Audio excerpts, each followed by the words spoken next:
Charles. Bonjour Marie. Bonjour Marie-Lou. Bonjour Marie. Bonjour à tous, on est à Taste of Paris, ce festival de la gastronomie. On ne m'entend pas bien, c'est peut-être parce que je parle pas assez de mon micro. Donc on est là jusqu'à dimanche pour rencontrer des chefs, des artisans, des producteurs. Tous les deux, vous avez le goût de la cuisine et des épices. Vous avez créé Nomi il y a maintenant un petit peu plus d'un an. Exactement. Alors est-ce que vous pouvez nous parler de cette aventure et de la façon dont de votre passion finalement pour ces épices? Et du coup, nous, on a créé Nomi avec la volonté de simplifier la cuisine des épices au quotidien, de sortir un petit peu des codes classiques aussi des épices qu'on peut retrouver et de la simplifier. Donc, on présente, on a commencé en fait avec cette première gamme qui était, vous avez là, des sachets épicés avec une recette, une liste des courses en 4 étapes pour vraiment avoir un plat qui se partage en très peu d'étapes et très simple. Alors, par exemple, au quotidien, par quoi on peut commencer? Est-ce qu'il y a des épices qu'il faut absolument avoir dans son placard? Alors ça, c'est toujours difficile à dire. Nous, évidemment, comme on baigne dans les épices, on en a des dizaines, voire même des centaines, pour dire concrètement ce qu'on a à la maison. Après, ça va dépendre déjà des goûts de chacun. Il y a des épices qui sont dites classiques. Après, on peut les aimer, pas forcément toutes les apprécier. Et des épices moins classiques qui peuvent être très intéressantes. Donc, dans les classiques, on va évidemment avoir le cumin, la graine de coriandre, qui est quand même un peu moins connue, mais qui fait partie des classiques. Le curry. Mais le curry, il faut savoir aussi que c'est un mélange d'épices. Donc en fait, il y a autant de curry qu'il y a de familles en Inde, qu'il y a de marques d'épices. Donc nous, on a créé le nôtre. Tous nos mélanges, d'ailleurs, sont des créations maison. Pour commencer, et puis après on va avoir quelques autres un peu moins connus en France entre autres. On a du paprika fumé, qui est un paprika espagnol qu'on retrouve en fait notamment dans la recette du chorizo et dans pas mal de plats espagnols. C'est très très connu là-bas, ils appellent ça le pimenton, et pourtant en France c'est finalement assez peu répandu. Et alors par exemple, vous l'utilisez comment? Là il est avec du fromage, c'est ça? On trouve que c'est intéressant les accords fromage-épices. On a souvent des épices qui traînent dans le placard et on ne sait pas comment les terminer. Le paprika fumé marche très très bien avec le fromage, mais ça marche aussi très bien avec des pâtes. On peut faire des accords terre-mer avec du poisson. On voit souvent du poisson blanc avec du chorizo, donc on peut très bien l'imaginer avec un paprika fumé. Et rien qu'à le sentir, en fait, ça appelle la gourmandise et je pense qu'il faut s'amuser et surtout tester plein de petites recettes avec. C'est aussi, je complète là-dessus, une épice qui est très prisée par tous les végétariens et végétaliens, puisque justement on a ce côté un peu chorizo, mais du coup évidemment sans la partie animale, quoi. Donc une bonne alternative. Est-ce que par exemple pour des salades, il y a quelque chose que vous pouvez nous conseiller? Alors pour les salades, un bon poivre marche toujours très bien. Mais sinon, ce qui est intéressant avec une salade, c'est d'aromatiser la vinaigrette. Donc par exemple, la graine de coriandre marche très très bien avec une vinaigrette. Mais on peut imaginer aussi un za'atar ou du sumac. Alors on peut rappeler ce que c'est? Le za'atar, c'est un mélange du Moyen-Orient za'atar veut dire thym. Donc il y a une base de thym bien sûr. Après, ça dépend des recettes. Nous, on met de l'origan et c'est après du sésame qui est pour chez nous torréfié et du sumac qui est une baie un peu vinaigrée. D'accord, donc ça dans les vinaigrettes. Oui. Exactement. Ou en saupoudrant après sur des tomates, par exemple, c'est très bon. En fait, il y a énormément de bases comme ça dans la cuisine dans lesquelles on peut aller mettre une cuillère à café facilement pour la twister, la détourner. Les vinaigrettes, mais on peut imaginer des sauces mayonnaise, même une simple sauce ketchup. On peut aller s'amuser à mettre un paprika fumé, on a des petits piments dedans, hop, ça twiste son petit sauce ketchup et ça transforme un peu sa cuisine au quotidien. Ça twiste, oui. Pour des plats mijotés, est-ce qu'il y a des mélanges que vous pourrez conseiller ou que vous préférez? Nous, on a un garam masala qui marche très bien sur les mijotés. Alors, il n'est pas ici, mais on pourra le faire sentir après. On a tout ce qu'il faut pour. Là, c'est vraiment un mélange garam masala sur une base indienne. C'est très camphré avec des notes avec de la cardamome verte et brune. Et ça marche très bien sur tout ce qui est cocotte.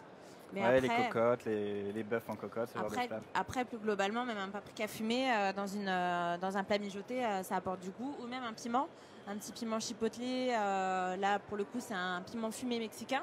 Oui. Sur un... qu'on a ici. Non, vas-y. Ah oui. Sur un mijoté, c'est très sympa parce que voilà, ça apporte ce petit côté fumé barbecue en plus. On a aussi un truc qui est assez amusant, qu'on connaît assez peu finalement en Occident. Je ne sais pas si on voit à la caméra. qu'on appelle le massi. C'est l'enveloppe de la noix de muscade. C'est très utilisé en Indonésie et un peu plus largement en Asie.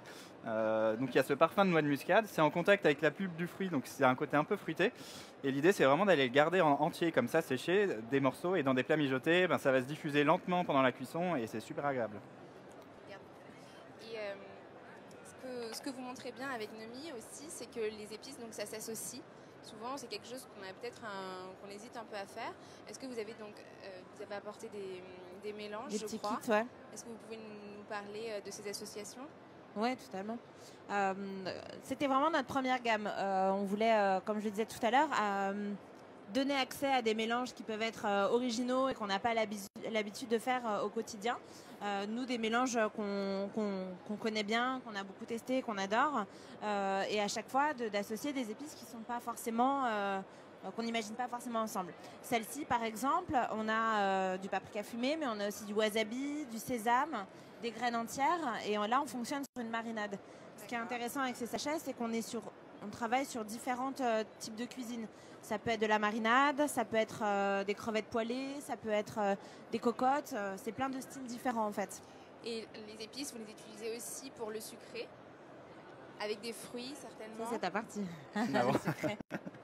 Alors dans le sucre. Alors déjà, il faut se dire, souvent on a tendance à catégoriser certaines épices que en sucré ou que en salé. Je pense dans le sucré, la cannelle, vanille, on se dit ça forcément c'est pour du sucré. Alors qu'avec la vanille, on peut aussi faire des très bonnes sauces sur des poissons blancs. Et pareil, la cannelle, on va la retrouver nous dans notre garam masala, ce mélange pour plats mijotés avec du bœuf, etc. Dans la soupe pho vietnamienne, on retrouve aussi de la cannelle entre autres. Mais après, on peut aussi faire l'inverse dans le sucré, au-delà de ces deux épices vraiment classiques. Il y a beaucoup de poivre qu'on peut aller s'amuser à mettre sur des salades de fruits. Ou avec des fraises, en ce moment c'est la saison, donc vraiment quelques poivres sympas, qui ont de la puissance et un côté un peu fruité. Il y a aussi ce qu'on appelle les faux poivres, c'est des petites baies qui, je vais vous en montrer aussi. Ça a l'aspect d'un poivre de loin, on va dire, mais c'est pas du tout la même famille. Ces petites baies, donc là on est sur la baie de Timut qui pousse au Népal, on a la baie de Sancho au Japon, c'est des cousins aussi de la baie de Sichuan, un peu plus connue en Chine, qui ont des parfums vraiment d'agrumes. Donc là, si je vous fais sentir, on a vraiment un côté pamplemousse, voilà, donc on l'appelle le poivre pamplemousse du coup. Le Sancho japonais, il est vraiment sur un côté citronnelle, citron vert, et là vraiment on en écrase quelques grains et on va mettre ça dans des salades de fruits, sur des tartes, ce genre de choses. On a la tonka qui est apparue il y a 15-20 ans maintenant, mais vraiment très démocratisée ces derniers temps. La fève tonka, qui vient du Brésil, c'est vraiment très dur, ça va se râper comme une noix de muscade, mais c'est un parfum d'amande amère, c'est super bon du coup en pâtisserie, donc on peut imaginer ça avec des frangipanes pour corser la chose. C'est très utilisé avec les chocolats, énormément de chocolatiers s'en sont emparés, voilà, on peut faire des mousses au chocolat à la maison, ce genre de trucs, mais aussi sur des salades de fruits, avec la fraise ça marche très bien, et nous on l'infuse dans des petits sirops de sucre. Du coup ça fait des sirops hyper parfumés qu'on va utiliser après un peu comme on pourrait utiliser du sirop d'érable sur ses pancakes, sur son porridge bowl du matin, etc. Et en petite astuce un peu étonnante, les sirops c'est une bonne alternative aussi pour tester les épices. Et nous on a créé un curry qui est un curry tout doux, sans notes de cumin ou de fenugrec qui apporte normalement le côté corsé au curry. Nous on est sur un curry plutôt avec des notes de coriandre, d'aneth, de fraîcheur, bien sûr de curcuma. Et ça on l'a testé en sirop et du coup ça fonctionne très bien pour laquer des fruits type mirabelle ou pêche. Donc dans des tartes par exemple c'est très bon. Super. Alors, vous nous avez apporté des petites choses à goûter.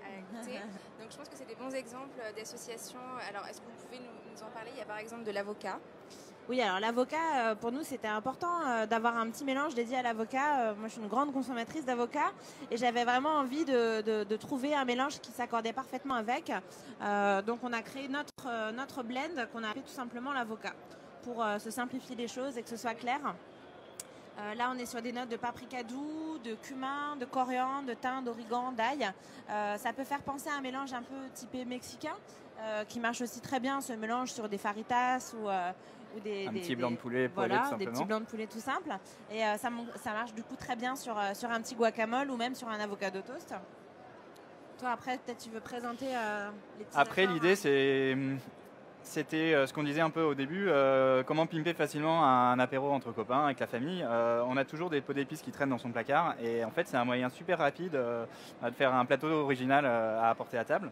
Donc là on a pris des petits fromages frais, alors c'est des cabécous je crois, voilà. Et voilà, on peut être sur l'idée du cabécou, du Saint-Marcelin, même des fromages un peu plus frais qu'on va enrober de 1 ou 2 cuillères d'épices tout simplement et qu'on va servir. Donc là, on a fait 3 inspirations.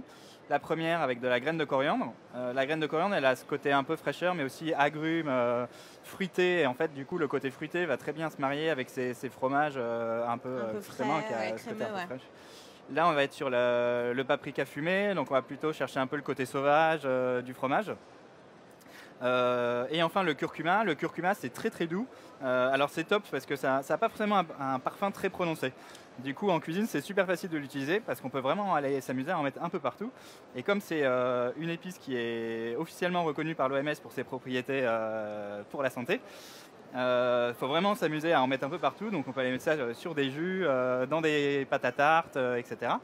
Dans ses spaghettis. Et donc là, on l'a mis avec le fromage. Et en fait, ça a quand même un petit parfum un peu lacté, légèrement poivré, mais aussi lacté. Et du coup, c'est vraiment une super association avec le fromage. Et il y a aussi une burrata. Et il y a effectivement une dernière petite préparation qu'on va faire là en direct, une burrata. Donc une burrata, on peut mettre un petit filet d'huile, une petite fleur de sel. Là, ce qu'on propose, c'est d'utiliser une petite fleur de sel de Noirmoutier qui est parfumée aux fleurs. Donc on a de la fleur d'oranger, fleur de rose, bleuet et de la mauve qui donne cette jolie couleur. Donc vraiment, on va se mettre quelques tours de moulin. Ce qui est amusant avec ce sel, c'est que ça apporte vraiment aussi cette couleur un peu violacée à la burrata qui est bien blanche. Là, si tu veux montrer peut-être pour donner une idée, Vas-y. Le petit côté violacé qui est assez... Et là, on se propose de l'accorder avec un poivre. Et ça, c'est un poivre qui est très sympa. C'est un poivre indien de la côte des poivres Malabar, qui est vraiment la côte historique des poivres. Et c'est un producteur qui le fume. Donc on a vraiment un côté boisé, fumé. Ça rappelle un peu le saumon, la truite fumée. C'est super agréable. Et du coup, le note fumé va très bien ressortir avec le côté lacté de la burrata. Donc vaut mieux utiliser un moulin qui concasse grossièrement, pas quelque chose de trop fin. Pas trop fin. Pour garder un peu de matière et apprécier pleinement le poivre. Et c'est prêt. Et puis ensuite, on va la découper en plusieurs petits bouts et on va vous laisser goûter. Super. Merci beaucoup à tous les deux. Merci à toi. On se retrouve tout au long de la journée pour d'autres lives. Merci.